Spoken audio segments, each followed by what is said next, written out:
It's your boy Justin.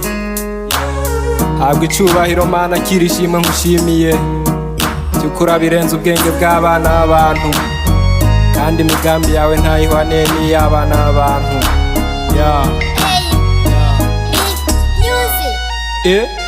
Let's go. Aho wankuye mana zama ndahibuka sinzohibagira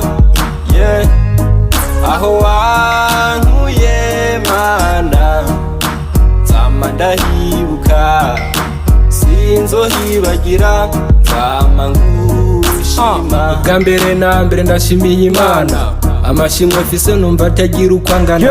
By'ukuri narabonye ukuboko kw'Imana igihe inshuti zanje zose zariko zimpindukana.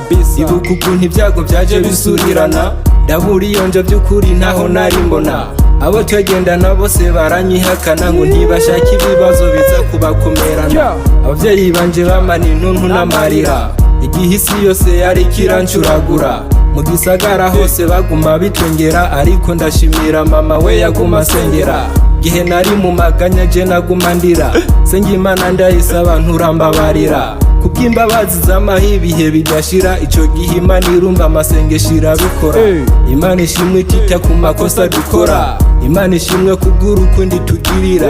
Naho byoshika umuntu burya agatembagara, igikundiro c'Imana kirazi kamuvyura. Imana ishimwe yoyo yankunze bikomeye, inyita umwana mu rugo ntari mbikwiriye.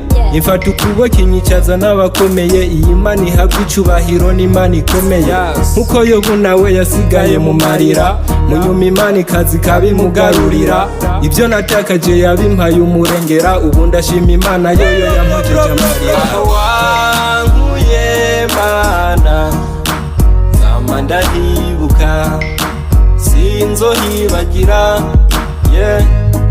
aho wankuye mana zama ndahibuka sinzohibagira zama ngushima. Argihe Imana ireka ibintu bikakuzira, kumbirikira gucura kugira ubashe gukomera. Namenye ko ibihe byiza bibamwo indyarya, ibihe bibi bikaguhuza n'inshuti wikundira. Mu bihe byiza indyarya zirakugendanira, kugira n'ibyo ufise zibone kubikurira.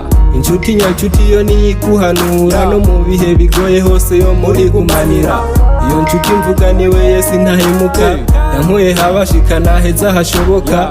Ibuye bagaye ryarakomeje ifuruka, ubu nubatse ku rutare sishobora kuruka. Naho Satani yogerageza kumpenura, ntabwo banogira Yesu n'igihome kinkingira. Ibyaramarira yabihinduye amariba, ubu ndishima mu mutima je niwe ndirimbira. Ibyo Imana yakoze byose sinobimara, ariko ndayishimiye aho igejeje ikora. Imigambi ifitiye ndazi n'umurengera, afise ibyizigiro ko n'ibisigaye izobikora. Aho wankuye mana zama ndahibuka sinzohibagira aho wankuye mana zama ndahibuka sinzohibagira zama ngushima. It's me Justino.